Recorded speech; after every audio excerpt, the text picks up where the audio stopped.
জয় নিতাই, গৌর হরি বল।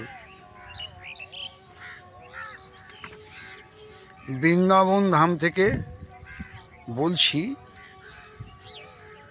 প্রতিদিনকার মতো আজকেও আমরা কিছু ভাগবতীয় কথা আস্বাদনে ব্রতী হয়েছি। আজকের আলোচনার বিষয় আপনি আচরি ভক্তি শিখাইমু সবারে। আপনি আচরি ভক্তি শিখাইমু সবারে।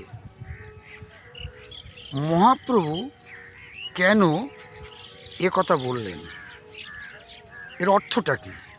আমরা শাস্ত্র থেকে সেটা জেনে নিই। এ বিষয়ে আমরা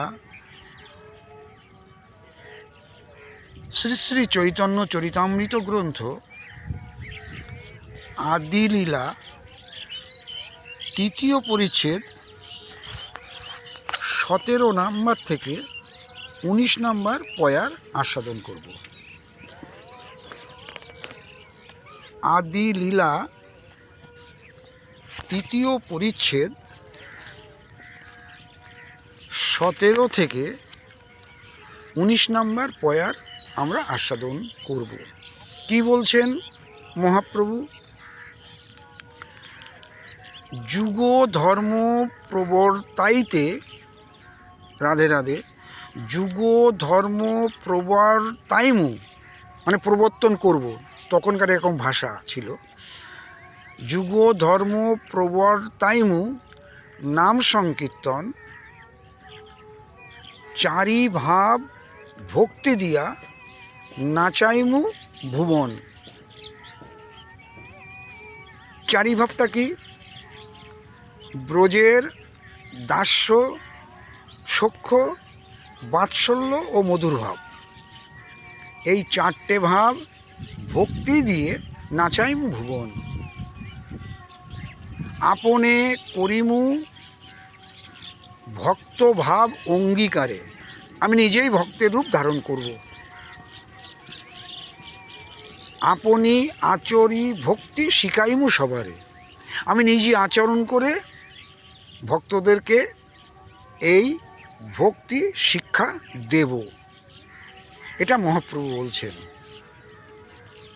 কারণ আমরা সবাই জানি, এই গ্রন্থেই বলা হয়েছে রাধা কৃষ্ণ এক আত্মা, দুই দেহ ধরি, অন্যোন্যে বিলাসে রস আস্বাদন করি। সেই দুই রাধা কৃষ্ণ, সেই দুই এক এবে চৈতন্য গোসাই, রস আস্বাদিতে দোহে হইলা এক ঠাই। কি বলছেন এখানে মহাপ্রভু 18 নম্বর পয়ারে?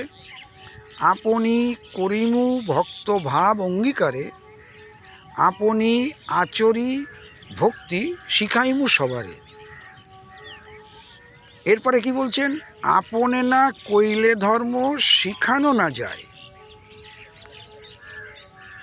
নিজে যদি আমরা আচরণ না করি তাহলে অপরকে শিখাতে পারবো না।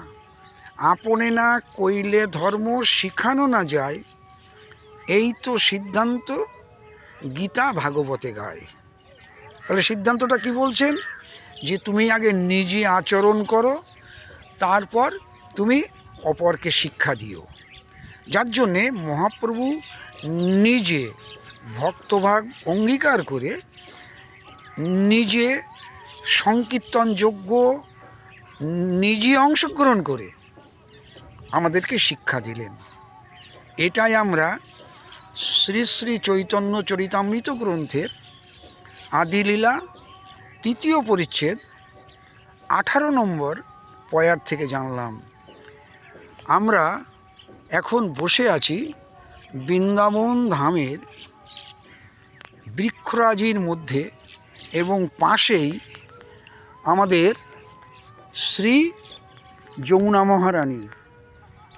আপনারা দর্শন করুন এবং আনন্দ উপভোগ করুন। আপনারা যমুনা দর্শন করুন। আজকে আমাদের এই পর্যন্তই বক্তব্য যে কেন